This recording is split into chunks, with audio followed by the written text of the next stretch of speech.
like to introduce our speaker.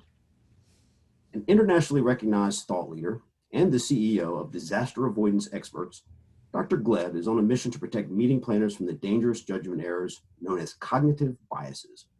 He does so by using a combination of his pragmatic business experience and cutting-edge neuroscience and behavioral economics research to develop the most effective strategies for making decisions, managing risk, and avoiding disasters. A best-selling author of several traditionally published books, Dr. Gleb is best known for his Never Go With Your Gut, How Pioneering Leaders Make the Best Decisions and Avoid Business Disasters, published by Career Press. His newest book, published by Changemakers Books, is Resilience, Adapt and Plan for the New Abnormal of the COVID-19 Coronavirus Pandemic. Now, please join me in welcoming Dr. Gleb. Thank you so much. I really appreciate that kind introduction. So let's talk without further ado about how you, as a government meeting planner, can effectively adapt and plan for the future of COVID-19. And I'll start with someone who's not a government meeting planner, Elon Musk, because the business leaders typically have more resources than government leaders and meeting planners, and they don't have as much political incentives to spin what's happening with economics, politics, and so on. So what did Elon Musk say about COVID-19? He already on March 6th, when the situation was pretty dire in Italy and beginning to become pretty dire in the US, he tweeted that the coronavirus panic is dumb. And Elon Musk, the founder, of course, of SpaceX and Tesla, he has a huge following, very prominent, kind of new money, entrepreneurial. So that got 1.7 million likes from his followers. Then, after the declaration of the national emergency here in the US on March 19th, just a few days after that, he tweeted that based on current trends, probably close to zero cases in the zero new cases in the US by the end of April. Well, obviously, that did not happen. We have over 1 million cases right now. So he was clearly wrong, despite his enormous resources, much more than a typical government figure would have. Then, let's talk about old money. So we talked about new money, well, let's talk about old money. Goldman Sachs have enormous resources. They are, of course, financial analysts, financial firm who advise their clients on what to do with their money. So that's one of their biggest aspects and areas of their credibility, where they draw their credibility from. That's how they get to manage so much client money. They make estimates of US GDP growth per overall and per quarter, and that of course helps their clients know how to invest their money. So their estimate of US GDP growth there was an estimate on February 24th, and this was an estimate happened at the time when COVID-19 was beginning to become serious in Italy. A number of towns were quarantined, so they decreased their previous estimate of US GDP growth to only 2.7% growth. They figured, okay, the second quarter, the US GDP growth will only be 2.7% because of the impact of COVID-19. Then, what happened 3 weeks later? This is 3 weeks later. That's what's going on. 3 weeks later, March 15th, they revised their prediction from 2.7% growth to a 5% decline.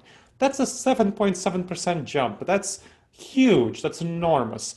And of course, they clearly made a mistake in their first prediction. But what happened only 5 days later? 5 days later, another 24% decline. Huge change. This is a 19% change from 5% decline to 24% decline. Clearly, they got it wrong. And of course, very many people were following the advice of whether old money like Goldman Sachs, new money like Elon Musk, and they were caught unprepared. Many leaders, many organizations, including, of course, government figures, greatly underestimated the threat, really were underestimated the threat.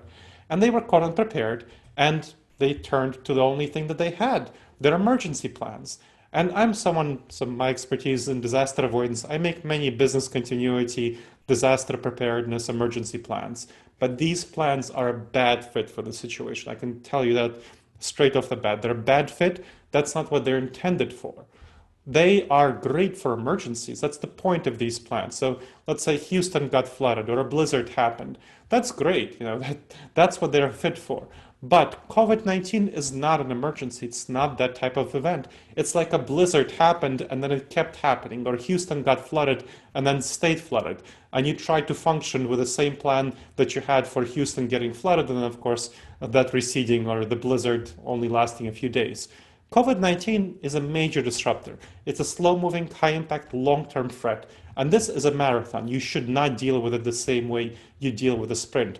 But so many leaders and so many organizations are still dealing with it as though it's a sprint. They're relying on their emergency plans. This is bad. This is not a good idea.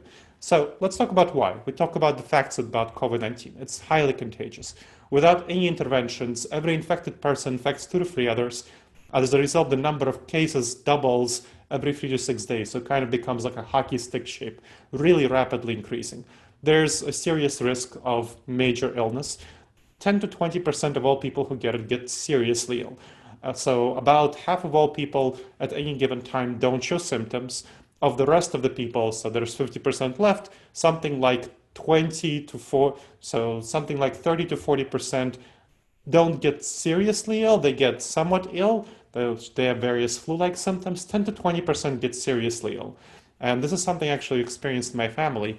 About 5 weeks ago, my dad, he's 79, he lives in New York City, and he started coughing, and of course, New York City is an epicenter of this. So he started coughing, feeling really bad, and he had shortness of breath, developed shortness of breath, loss of taste, smell, the classical symptoms associated with COVID-19, not other flu-like illnesses. So he was doing really poorly. My mom, fortunately, had medical training. She's a psychiatrist. So she was able to take steps to prevent him from getting pneumonia, which is the major problem associated with COVID-19. But he was very touch and go. She wanted to take him to the hospital, but the way the hospitals were in New York, I mean, she really didn't want to deal with that sort of, refrigerator trucks full of bodies outside hospitals.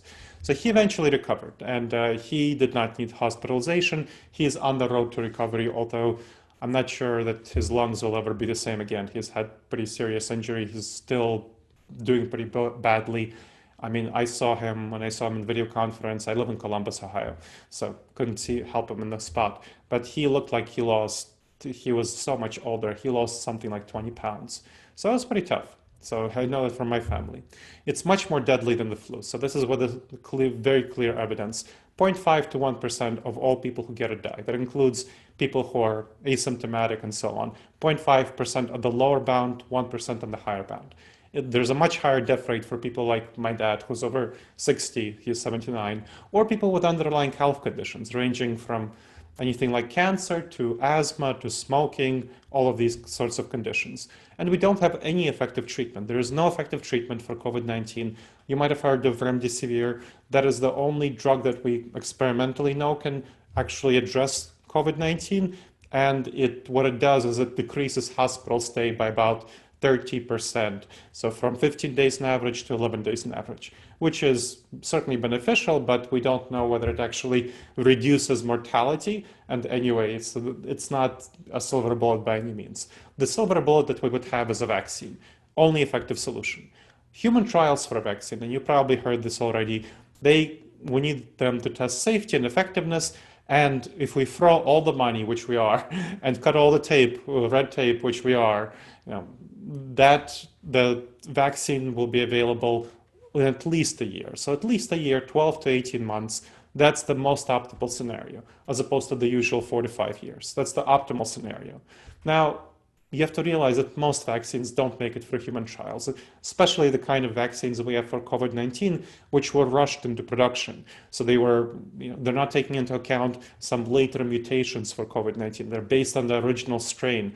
So it's quite possible that new strains of COVID-19, the vaccines won't be effective against new strains of COVID-19. And we don't even know if they're effective against the old strain. So there's a lot of variables, especially with new rushed vaccines, that cause them to not make it through human trials. It's unlikely that the first ones will be successful. Now, after the vaccine is ready, the government would need to coordinate the production, distribution, and vaccination. Based on, and this is the federal government, of course, based on the federal government's early response, we see that it was not very good in getting testing capacity up despite clear desires to do so. It was not very good at providing personal protective equipment. There's no reason to believe it will be so much better at vaccination production, distribution, and actually vaccinating people, fighting anti-vaxxers, and so on, which is another issue. So let's think about timelines for a vaccine. Just being realistic, what is the reality of the situation? There's an optimistic one, there's a moderate one, and a pessimistic one. The optimistic timeline, this would be great if this happened.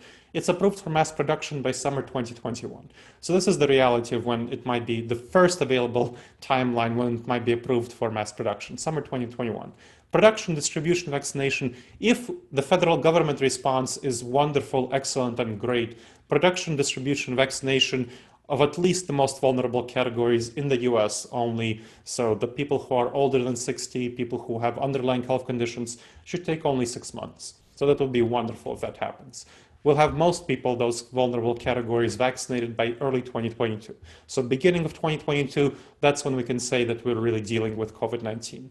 Very optimistic, very unlikely, less than 5% chance, my estimate. Moderate scenario. This is the most likely scenario. This is what I think will most likely happen. It's going to be approved for mass production sometime between late 2022 and late 2025, so with a midpoint of 2023 for approval. Then production, distribution, vaccination, assuming that we have a federal government that shows a moderate level of competence, somewhat better than showed in the early stages of the pandemic, would take about a year. Until most people will be vaccinated by 2024. Again, that's the midpoint range. And that I'd say is 70% likelihood. So sometime between late 2022 and late 2026 for mass vaccination.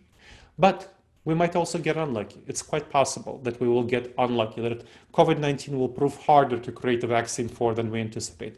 So it will only be approved for mass production by 2026. So later than the moderate scenario. So time from something like 2026 to 2030 even. So that sort of scenario, that stretch. And then production, distribution, vaccination, assuming a moderate level of government competence, would take a year. So most people will be vaccinated by 2027. That's the pessimistic scenario. So those are the three scenarios. So 25% for this scenario, that's the reality of the situation. And you might think this is too cynical, this is harsh. Well, we still don't have an effective vaccine for the flu. The vaccine that we have for the flu is only 50% effective. We've been trying to get a vaccine for the flu for many, many decades, and we still don't have an effective vaccine for the flu. So there's similarities between the coronavirus and the flu. It's possible that we will be unlucky, just like we are unlucky with the flu. So these are the possible timelines. Now, this is not hard. This is hard for me to learn. When I learned about this as a disaster avoidance and risk management expert, I started researching this in early January, and this was very hard for me to learn. And this is not easy for you to hear, I'm sure, if you haven't researched this and investigated the possible timelines on what is the reality of the situation and the distribution of probabilities. I still struggle with this information, and so do my clients. When I talk to my clients about this as a consulting, coaching, training clients, I have to kicking and screaming, pull them into the reality of the situation. It's hard to accept, and that I understand it's really painful information. But what I can tell you, the thing that makes it more bearable is that the earlier you accept it, the earlier I accept it, the earlier my clients accept it, and the earlier you accept it, the better prepared you'll be for dealing with the repercussions. And of course, your industry and my industry, I'm a speaker and trainer, so my industry is very much impacted by this. I have to switch, I had all my gigs canceled for the year, and I'm doing everything virtual. So I'm shifting to virtual. And your industry, as meeting planners, is very much impacted for this. But so you have to especially go above and beyond in accepting this information and dealing with it and processing for it. There's a great phrase that Ray Dalio, the manager of Bridgewater Associates, which manages over 160 billion, that's a billion, in funds, said about the coronavirus. He said, I hope you imagine the worst case scenario and protect yourself against it. So this is what I want you to be thinking about, the worst case scenario and how you can protect yourself against it. At this point, I'd like to launch a poll. So Emily will launch a poll for us, where the question will be, how prepared are you for the moderate scenario? Emily, can you please go ahead with that?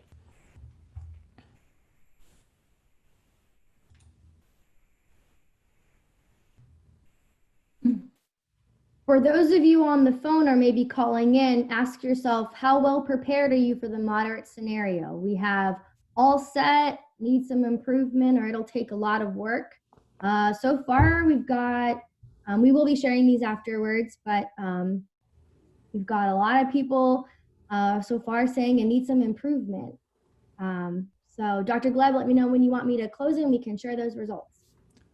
Great. How many? Let's give people about 15 more seconds. So 15 more seconds to vote.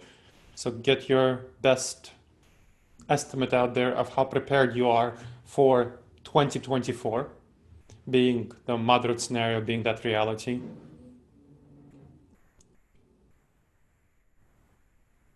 All right. I think at this point, everyone who voted, let's go ahead and share that. Okay, great. So we can see the results. You should be able to see the results right now. We see that very few are all set. Only less than 10% of you are all set for the moderate scenario, which is the most likely scenario to occur. Less than 10% are set. Lots of people, about 2/3, just under 2/3, 60%, say they need some improvement. So that's something you need to be thinking about. Where do you need improvement? We'll talk about that throughout the presentation. And a very sizable minority, 33%, 1/3, say that it'll take a lot of work. So you better be prepared to hunker down and do that work. All right, let's go on to the next point. So suppression is our only viable option. That's the only thing that we have right now, at least for non-authoritarian societies, where unlike China, we can't place locks on people's doors as they did in Wuhan and make them download apps to their smartphone that track everyone. Can't do that. So shutdowns and social distancing is the only option that we have in order to avoid overwhelming hospitals, because if we overwhelm hospitals, as happened in northern Italy, as happened in Oregon, as happened in New York City and in the various areas in New York, what happens is that everyone who would go to the hospital would now die. So you have the death rate shooting up from 0.5 to 1% to 5 to 10%, which is 10 times as much. That's a big problem. And that is not something that most political leaders will allow to happen. So what you'll see happening is that this will not be allowed, permitted for hospitals to be overwhelmed, in most areas, at least most states. So while it's extremely costly, we do know that aggressive suppression is effective. It has been able to bend the curve, get it down, get the infection rate much lower than it would be right now. But we know that what happens after you open up, so you have restrictions in a number of countries that were successful in controlling COVID-19. Countries like South Korea. So South Korea, for example, has 60 million, that's its population, versus the 330 million, that's the US population. The COVID-19 was discovered in South Korea, and it's a democracy like the US. So it was discovered in South Korea and in the US on the same day. And South Korea, by contrast to the US, had a very effective and aggressive shutdown policy with contact tracing, testing, and isolation. And so far, less than 300 people died in South Korea versus, of course, over 90,000 in the US. Germany also had a pretty effective policy. It has something like, and it's not a country in Asia which is more used to dealing with respiratory diseases. It also had an effective contact tracing isolation regime, and it's a population of about 80 million. And in Germany, only 8,000 died versus, of course, the US, where over 90,000 died. So of 330 million, we did not do well. Those countries, once they started opening up, what they saw was that the number of cases increased. And they had to do more restrictions, and that this happened across the board. So what you're seeing right now, as states open up, you're going to see an uptick in cases eventually. And before the cases overwhelm hospitals in most states, you'll see again tighter restrictions. And that's what we're facing. Our future that we're facing until vaccination is looser restrictions followed by an increase in cases. And then tighter restrictions, of course, and then a decrease in cases. And that's what we'll be doing. That's what we'll be going, these repeating waves, playing whack-a-mole with the virus, various levels of social distancing shutdowns until a vaccine is widely available. So this is not a short-term emergency. It's a major disruption. And The most optimistic scenario, which is very unlikely, will be that we'll be going with this until the beginning of 2022. So that's what we're dealing with.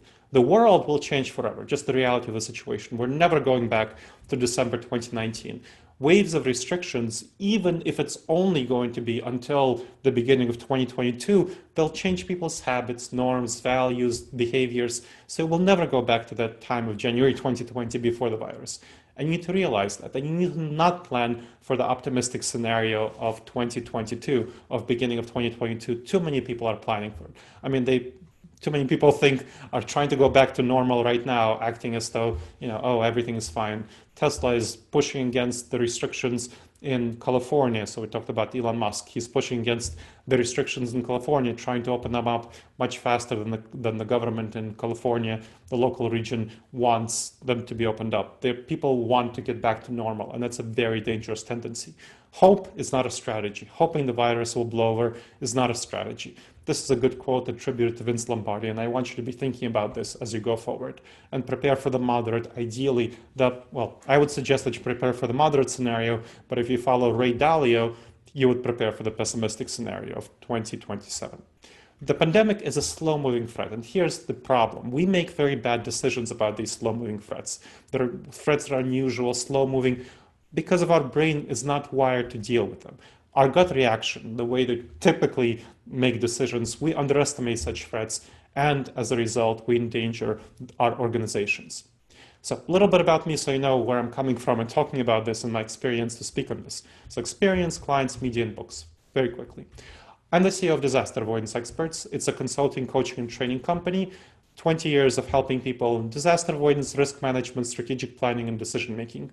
I also spent 15 years in academia, and I published in a number of peer-reviewed venues, behavior and social issues, Journal of Social and Political Psychology, a bunch of other prominent venues. I served for 7 years as a professor at Ohio State. Prior to that, I was a fellow at UNC Chapel Hill. So that's kind of my background to speak about this. Now, clients, I have a wide variety of clients, mid-sized and large organizations, nonprofits such as the World Wildlife Fund, government organizations such as the state of Ohio, and many others, of course.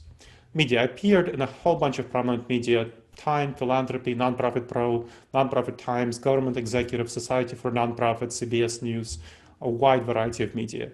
And I published a number of best-selling books. Never Go With Your Gut, How Pioneering Leaders Make the Best Decisions to Avoid Business Disasters is what I'm best known for. It's about decision-making in professional situations. The Blind Spots Between Us, How to Overcome Unconscious Bias and Build Better Relationships is about professional and personal relationships. The Truth Seeker's Handbook, a science-based guide, is how to figure out the truth of reality when it feels very uncomfortable. For example, when we want to go back to normal, even though there's no normal. And finally, my newest one, just published on May 15th, Resilience, Adapt and Plan for the New Abnormal of the COVID-19 Coronavirus Pandemic. So this is my background, just so you know where I'm coming from. Why is such bad advice common? Well, we have dangerous judgment errors as part of our brain because of how our brain is wired due to our evolutionary psychology, our evolutionary background, and the structure of our brain that's tied to that. So let's talk a little bit about this. One of the biggest problems with our evolutionary background is the fight or flight response to threats. Our gut reaction is adapted for the savanna environment when we lived as hunter-gatherers in small tribes of 15 people to 150 people. And the risks that we faced, the fight or flight response was incredibly important for that sort of risk because the risks were immediate and intense. So the fight or flight response was great for that environment where we face saber-toothed tigers. That's the major risks that we faced in that environment. We needed to jump at 100 shadows to get away from the saber-toothed tiger. You might have heard of it as the saber-toothed tiger response. But in the modern environment, we face very different risks. They are long-term, uncertain. They're much more likely to come from your email or a notification from your smartphone or a news story that's buried on the 10th page of a newspaper or very deep in articles about some disease developing in a city in the center of China, Wuhan, China.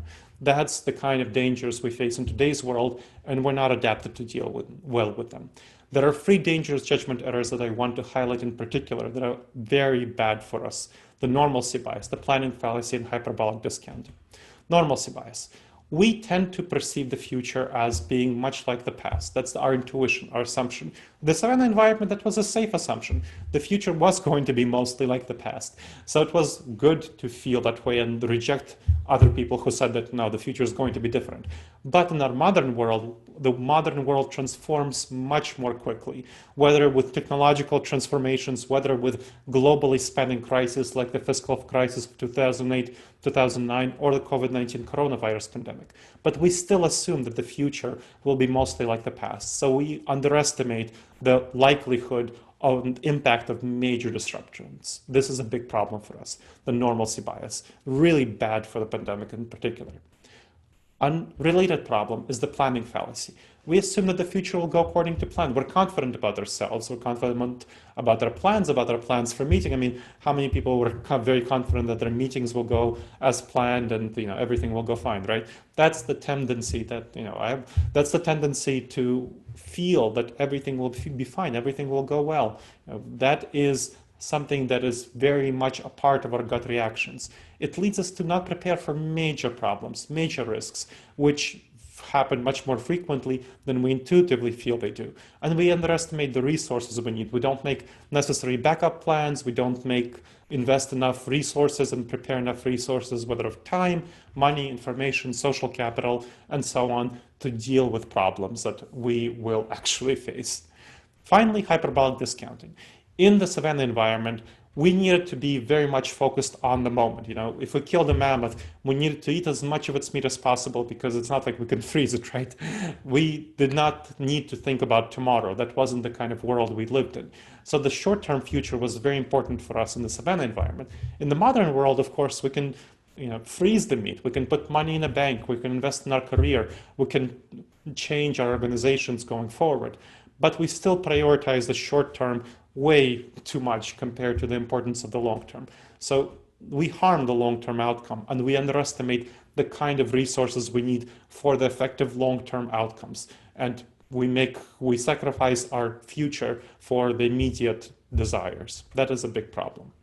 So at this point, I'll want to launch another poll. So Emily will open up another poll. I want to ask which of these cognitive biases might be most problematic for you.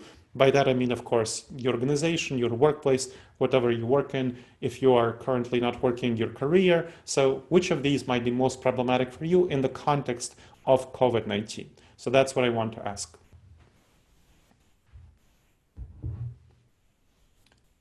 So for those on the phone, we've asked which of these dangerous judgment errors might be the biggest challenge for you. So you have the normalcy bias, hyperbolic discounting, or planning fallacy. And we're getting some good responses already. We've got about 150 responses so far. Pretty quick.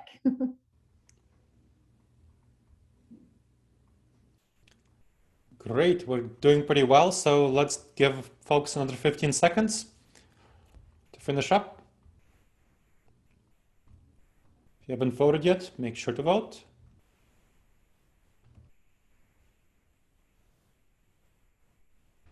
All right, I'll go ahead and it looks like Yes. We've got most of the votes in. Please share them. Can you please share the results, Emily? They should be shared. You should be able to see, it looks like 47% picked normalcy bias. Okay, great. Oh, perfect. Yes, and now I see them. So 47%, about half, picked normalcy bias as the biggest problem for COVID-19. So COVID-19 looks like about half of the people perceive that normalcy bias is the biggest one. So you want to be thinking about that going forward, the tendency to perceive the future as being too much like the past and the likelihood of major disruptors. Of course, COVID-19 is one of them, but that doesn't prevent other ones from coming up, unfortunately, in the context of COVID-19. Some of them will make the situation, COVID-19 makes some of the major disruptors worse than they are. For example, COVID-19 combined with climate change. You probably saw in the news about some of the dams in Michigan being overturned and flooding in areas. 500 once in a 500 years event happen more and more often. Bad hurricanes happen more and more often. That they say, once in a century, happen every few years.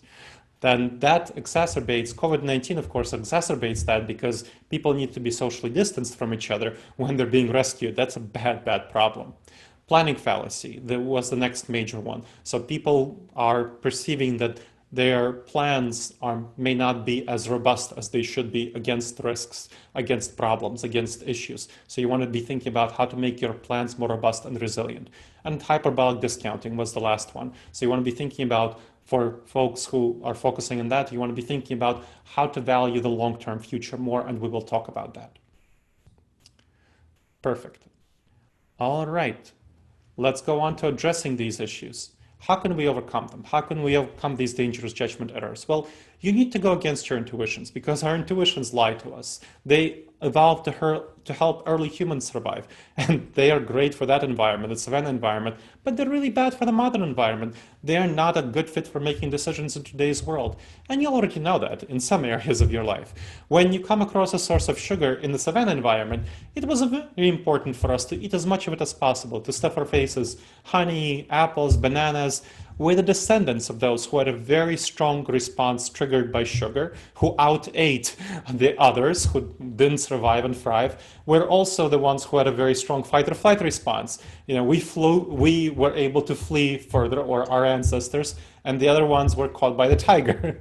So you are the descendant of those who had very strong sugar responses, very strong fight or flight responses. So right now, when you come across a box of donuts in the break room, dozen donuts, it's very tempting to eat more than you should. And one donut is great. Two donuts may be problematic. You got to stop at the third donut. But it's not easy to stop at that third donut. When you start eating donuts, you're triggered by sugar. It's very tempting to eat more.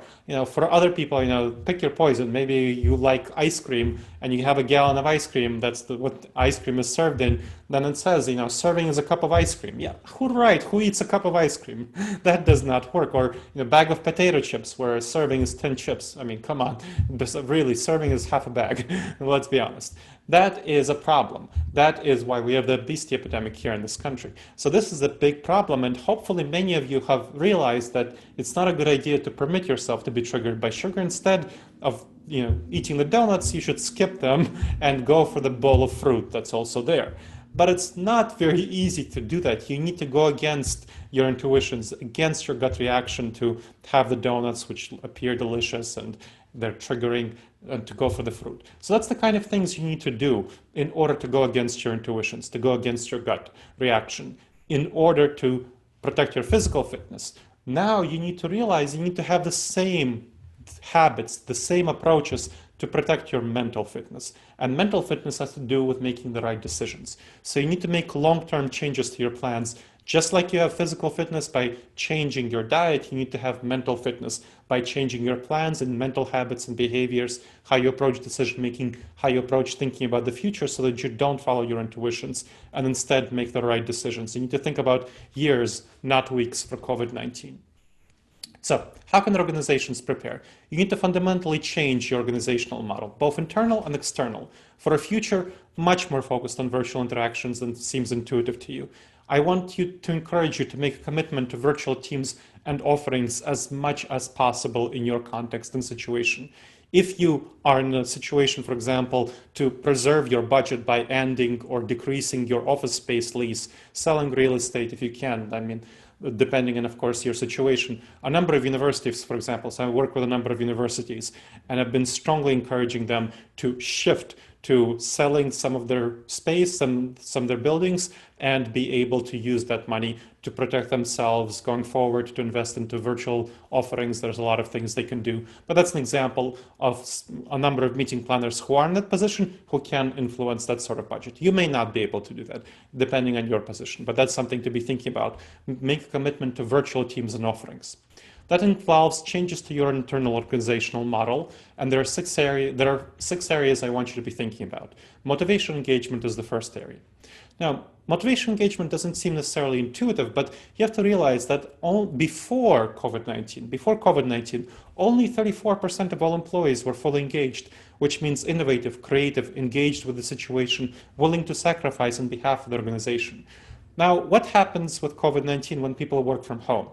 The first couple of weeks, people rally around the flag, around the organization, but then their energy lags. You can't function in emergency mode, which is what essentially working from home with this rallying effect is.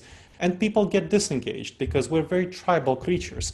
We intuitively want others around us, and we take our behaviors from others around us. It's just intuitive. That's just how we function. That's how we feel. So people who are working at home are going to be inherently less engaged. They're going to be more disengaged, especially in the context of the pandemic, with everything from getting groceries and getting TP when you can only get one roll of toilet paper at the store or whatever, one package of toilet paper in the store, to adjusting to your kids being at home, not going to school, and various other stressors.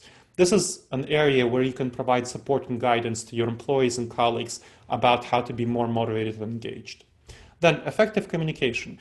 Virtual communication, it's quite hard to do when you're used to in-person communication. This is not easy because when you transition to virtual teams, what you do is much more textual communication. You use tools like Asana, Trello, Slack, Microsoft Teams, and you're losing a lot of effective communication. You can't see people's faces. You can't see their body language. They look anxious, tired, upset. You can't hear their tone. When I say, I think Mike should take that project, or I say, I think Mike should take that project, those two phrases mean very different things. But when I say them, when I write them down, they mean the same thing. So that's a big problem. There's many going to be misunderstandings as a result of virtual communication. And you need to effectively train your employees and learn yourself to communicate in virtual teams. So that's another area. Then resolving conflicts. This is the related area. Face-to-face interactions, it's much easier to resolve conflicts. Again, you can see each other, you can engage with each other, you can notice when somebody has a defensive body posture, when somebody feels awkward. You can notice these problems and resolve them, chat to people, address them face-to-face. In a virtual team, that doesn't happen naturally. It's easier for problems to go unnoticed, and it's harder to solve them. So it's critically important to offer training in this area. Next, cultivating trust. Cultivating trust in office settings happens naturally. You chat over the water cooler what's going on with your kids, local sports ball teams, your vacation plans. And in virtual settings, of course, there's nothing like that. This is not a matter of training. You need to create a venue for this. We can talk in the Q&A about what that involves. Next, internal controls. This is really important for you to be thinking about. Internal controls, crucial. You want to ensure financial security. The business continuity plans, typical ones, they don't talk about financial security because it's only a week or two. Well, you already see the FBI is reporting much more hacking going on because, of course, more people are working at home. They don't follow cybersecurity protocols because they're not used to them. Their computers aren't as hardened, and there's a number of financial security issues that they need to address. You also want to, of course, adapt your existing compliance practices to virtual teams and offerings, from sexual harassment and so on to all areas of compliance, whatever is relevant to you, to your organization. And to the extent that you do face-to-face activities, pursue compliance with CDC guidelines. You want to focus on those to make sure that you are within compliance, and try to go above and beyond them to make sure that you can be fully protected. And you want to revise internal measurements of effectiveness, of efficiency. They're not going to be the same virtually as they are face-to-face. Finally, accountability. And accountability is much easier to accomplish in office settings because you can, as a supervisor, you can walk around, you can ask people what they're doing, you can check in with them, you can see when somebody looks disengaged, frustrated, and so on. In a virtual environment, of course, that's not possible. You need to create new structures for accountability. And the accountability to up the chain of command, and also peer-to-peer accountability to each other. So that's the internal organizational model. Let's talk about an external organizational model, the kind of things that you want to be focusing on. And of course, your virtual service delivery, you are providing meetings. And that's what you want to be focusing on. Your virtual meetings, that's the first thing to be focused on. How can you do that effectively? You want to make a transition to these virtual meetings. Education, networking, technology, other considerations, and what happens as restrictions are lifted. Now, surveys on this topic are showing that people are not going to be ready to go back to in-person meetings until there is a vaccine. So this is very clear. Just want you to be aware of that. There's been surveys, research done on when most people will be willing to go back to face-to-face meetings, to meetings that are going to be over 10 people or over 50 people. larger meetings. So over 50 people, the response overwhelmingly has been that they're going to wait for a vaccine. And as we know, there's not going to be a vaccine, realistically speaking, until early 2022. And that's very optimistic. Most likely it will be 23, 24, 25. And after that time, after you have a vaccine, you will need some time to plan your event, at least 6 months for a major event with over 50 people. So that's the kind of timeline you're facing. Your most optimistic timeline is mid-2022 for your first event in person. So before that, you need to focus on virtual meetings. So you want to be thinking about high quality, cost-effective virtual meetings, of course. And how you do that is you want to focus on the key goals and outcomes of in-person meetings and replace them with authentic experiences that accomplish these same goals in virtual means. That's what you want to be focusing on. Now, what are these elements? Education. There are plenty, you might be bored of the same old PowerPoint, right? Same old PowerPoint, people are going to get bored with that. That's not what you want to be offering them. You want to be offering them engaging visuals. You want to be offering them group activities, online engagement tools of various sorts, polling and so on. Look for presenters who are experienced with this. Don't just hire the same old presenters who tell the same stories from the stage for the last 50 years. They don't have the experience to do effective virtual presentations. You want presenters who have experience doing virtual presentations and trainings. So ask for recordings of multiple presentations, not the same presentation, testimonials from a number of people, and references for virtual presentations in particular, for everything from that. Then you want to be thinking about how to provide networking opportunities for the people in the meeting. You use breakout rooms and other virtual networking tools. This is a webinar style presentation, so I'm not going to be using a breakout room, but we will have, as part of doing this, we will have a virtual check-in half an hour after the end of this meeting, and that's a way of providing networking. So breakout rooms, I mentioned that can be part of a meeting, and this is another type of virtual networking tool. You want to run games and other engaging activities. There's a variety of games, we can talk about that in the Q&A, that you can do. And you want to help attendees collaborate and have fun together. There's a variety of ways you can do that as well, from shared artistic, musical projects to many other things. Now, you want to be thinking about the technology that you use. Of course, we're using Zoom right now, and the technology I'm using to present is called Prezi Video. I'm a beta tester for them as a thought leader, content leader, and this is, of course, an innovative technology.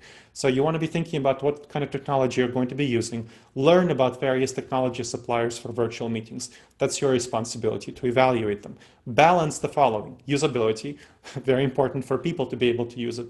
Zoom is very simple to use, so usability, high usability. Affordability, needs to be affordable for you and others. Security, so Zoom has recently made, fortunately, upgrades to its security. It was much worse previously. Regulatory compliance, that depends on what regulations are influencing you that you want to be in compliance with. Consider suppliers vetted by SGMP. So it's just a very strong recommendation. There's going to be suppliers who are vetted by SGMP. Look at them, virtual technology suppliers, and help attendees learn how to use new technology if they might not learn about it, if they might not know it. Then some other considerations that I want you to be thinking about. You want to develop appropriate ethical guidelines and protocols for virtual meetings, which are going to be different than in-person meetings. Cyberbullying and so on, those are things you need to address. Adopt very relevant government regulations, so whatever ones might be relevant for you. You want to meet a number of requirements, diversity requirements, ADA requirements. ADA is especially important in, of course, online meetings. And assess and manage various risks. So those are various considerations. Finally, as restrictions are going to be lifted, as there's going to be more vaccine and so on, you want to be thinking about hybrid meeting options. One option is to have speakers in attendance on the stage, and then VIP guests who have extensive social distancing around them, and everyone else attends virtually. That's one option going forward. Always go beyond CDC guidelines. I just want you to strongly encourage you to do that. You don't want your meeting to be a super spreader event. All right, another poll. So please, Emily, launch the poll on how prepared you are for virtual meetings.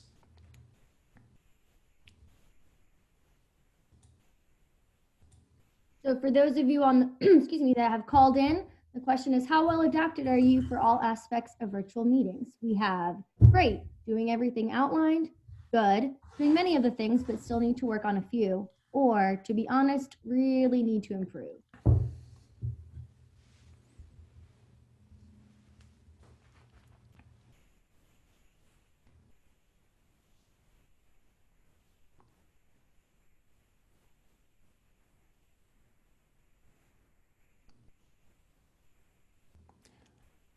And we've got about close to 250 people have answered so far. We could give it a couple more seconds.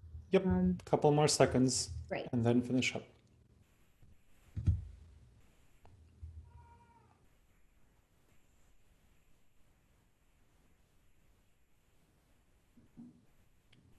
Okay, I'm gonna go ahead and end the polling and share it. Thank you. All right, so we have about 15% of the people doing everything outlined. They're doing great. That's wonderful. Great to hear it. So 15% of the people. Of course, 85% of the people need some work of various sorts. About half of the people still need to work on a few areas of the virtual meetings, and that's something for you to be thinking about. Which of those areas that I outlined do you need to work on? Of course, you can access the recording of this presentation later. What do you need to work on yourself? So focus on that. And about a third need to work on a lot. So that's something you need to be seriously thinking about, working on those areas, because that's a primary thing for you to be focusing on. Great. All right. Let's talk about the other areas of your external organizational model that you want to change. Relationships. Think about how to cultivate relationships effectively virtually. This is hard to do if you're used to face-to-face relationship cultivations, which the vast majority of us are. You want to be able to establish new relationships and cultivate existing ones with external stakeholders, attendees at your meetings, suppliers for your meetings, government officials, of course, funders to the extent they're related to government officials and so on, sponsors, volunteers. Invest in professional development. This is an area of professional development. It's clear, concise, this is just professional development. You can learn this. This is a skill area. You want to be able to manage disruptions. External stakeholders, most of them, I can just tell you right now, they're still falling into the normalcy bias, planning fallacy. They think that things will blow over. They're not prepared for the reality of the situation. You need to protect yourself and your plans from their failures. Then shifting norms. Think about all the norms that will be shifting. We talked about how several years of restrictions and loosenings, people's norms, behaviors, expectations, and values will be shifted. You can get ahead of this. Get ahead of the curve. Think about what people will need, require, want as their needs and shifts, as their needs, desires shift as relevant to what you're doing. So get ahead of these shifts.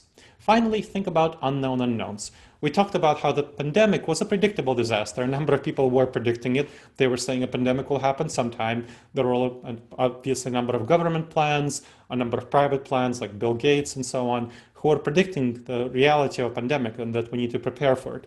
So you want to be able to prepare for various other problems. You can scan the environment for these disasters and protect against them. But of course, not everything can be predicted. So this is something to maintain a cash cushion and other resources for protection. All right, thinking about the future. Plan for the long-term impact of the pandemic. Think about possible futures. So possible futures. Think about the variety of futures that I outlined. Optimistic, vaccine by 2022. Moderate, vaccine by 2024. Pessimistic, vaccine by 2027. So those are the futures. What will happen to you, to your organization, to your career 5 years out in each of these scenarios? What will it happen in optimistic, moderate, pessimistic? Think about that. Plan it out. Look at that. Look at all the scenarios. What kind of problems might arise in each scenario? List them out. Write them out in each scenario. And think of ways to address them in advance. How can you head off problems in the past or make a plan to address them if they do occur? Opportunities. What kind of opportunities, unexpected ones, might be lying hidden in each of these scenarios? Think of ways that you can bring about these opportunities, especially if you get ahead of social shifts and norms, or make a plan to seize them if they do occur. Resources. What kind of resources will you need to seize advantage of opportunities and address threats in each of these scenarios? Money, time, information. Make a plan to reserve sufficient resources for each of the scenarios, especially the pessimistic scenario. This is what Ray Dalio would say, or for the moderate scenario for 2024 at least. don't plan for the optimistic scenario. Don't. It's very easy and tempting to plan for the optimistic scenario. Don't. Plan at least for the moderate scenario, or if you want to be really safe, for the pessimistic one. Finally, think about what information would show you that you're heading into each of those scenarios. What do top government leaders who are health experts like Anthony Fauci are saying about the scenario timelines for vaccines? 12 to 18 months, they will probably adjust their scenarios as things go forward, as developments change. So look at that information, monitor it closely, and adjust your plans accordingly. And then execute against your plans. Make sure that you're heading in the right direction in accordance with the information that you're receiving. All right, so for additional resources, you can go to tinyurl.com/the-event. Then I will be happy to give you a free coaching session on adapting this information to your resources, and 2 chapters from my book, Adapt and Plan for the New Abnormal of the COVID-19 coronavirus pandemic. So that's something you can check out if you would like that. In the meantime, let's open the floor to questions. Great. Thank you so much for that presentation, Dr. Gleb. Wonderful, wonderful information. So we have a lot of questions here. Obviously, we're not going to get to all of them. So let me jump right in. And those that we don't answer, remember to bring them to the check-in at 3:30, where Dr. Gleb will be there to answer your questions. 3:30 Eastern, so just half an hour after the conclusion of this meeting. Great. Thank you. So let's get started with the questions. Have you encountered any hotels or meeting planners with technology to trace all contacts that attended a meeting, stayed at the hotel, or went to the restaurant? I haven't. We don't have that technology easily available, mainly because it requires adaptation by attendees. And attendees are really reluctant to download things to their smartphones, and especially in the case of COVID-19. Now, there are certainly apps that can do that, but the biggest challenge is not the technology. The biggest challenge is getting attendees to opt into that. And attendees right now, of course, are not attending these conferences. The research on attendees shows they won't be ready to attend major conferences over 50 people. And it's not major, but anyway, over 50 people, even moderate conferences until after there's a vaccine available. So what would happen there is that you need to have an app that everyone agrees to download as part of the registration and then do contact tracing. So that's the kind of thing you need, but realistically, hope by that time that you have a conference, you probably won't need that, because the point is that people won't go to an event until there's a vaccine available and at least the vulnerable categories are vaccinated. Thank you. Our next question is, do you have any advice if we are forced to hold a 500 to 1,000 live person event later in 2020? Oh gosh, I am so sorry if you're in that situation. If you're forced to have an event, you want to go as much beyond CDC guidelines as possible. So the minimum guidelines is 6 feet of social distancing. What the suggestion is that you want to do at least 10 feet if you want to be safer.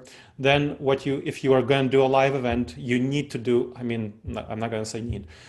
It would be very much ideal if you can do it outdoors, because the problem with indoor events is that the air from people who breathe out, who have COVID-19, cough, breathe out, whatever, it circulates throughout the room beyond the 6 feet, beyond the 10 feet.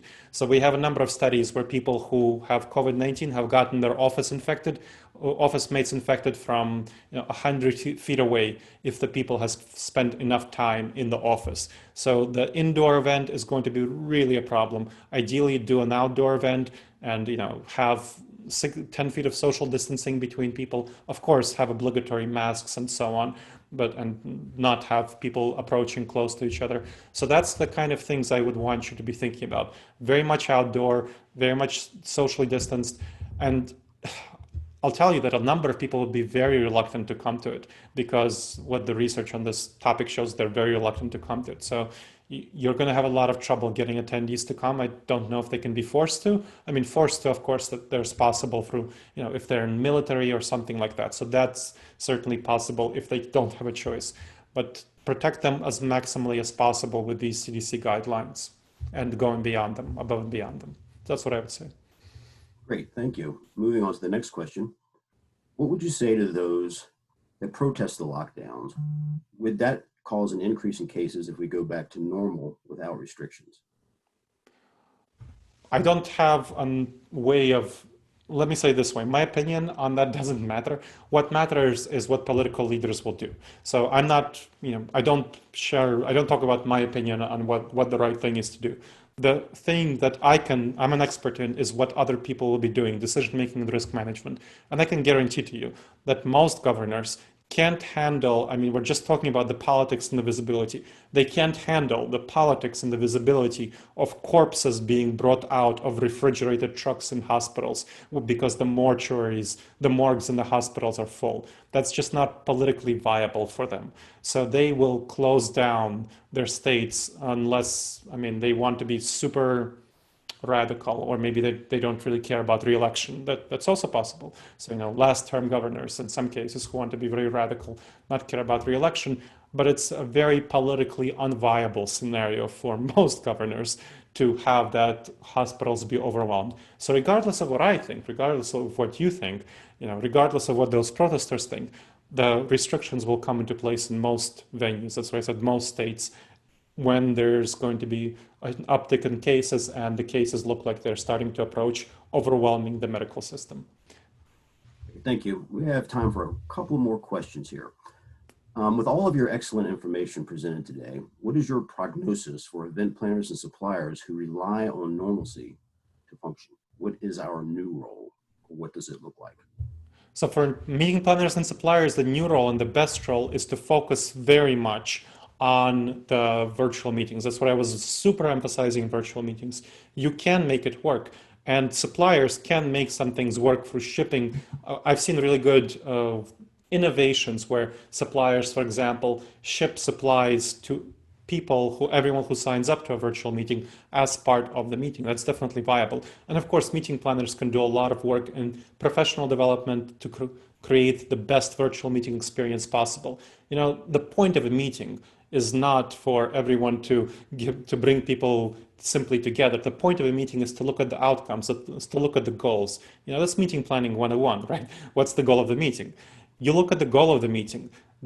Being an in-person event is a tactic, a way to achieve the goal. So you want to be able to replace these tactics with virtual tactics that, to the extent possible, achieve the same outcomes. So that's what I'm talking about. You don't want to orient toward normalcy. You don't want to fall into that trap. You don't want to try to go back to normal because most people will not come to these events. They're worried, they're scared that this is not going to be something that's viable for them, and you don't want to risk your event becoming a super spreader event. You don't want that either. There's too much risk for that. So neither of those scenarios are viable. You want to just orient toward virtual meetings as much as possible until there's a vaccine and you have time to plan a conference after a vaccine.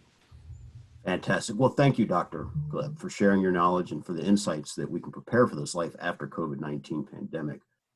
Thank each and every one of you all for joining us. I want to remind you at 3:30 Eastern Time, we will host an NEC check-in/connect via Zoom meeting so that you can visit with the speaker and your peers to share what you have learned, ask questions. I know we didn't get to all of them because you had a lot of great questions, but you can ask them there and simply just connect with each other. Additionally, you also may take your discussion to the SGMP NEC app at any time. On it, you can connect with fellow meeting professionals via chat, take notes directly in the app, download speaker handouts, and more. Take advantage of this helpful way to extend your learning experience and networking. See everybody in 30 minutes.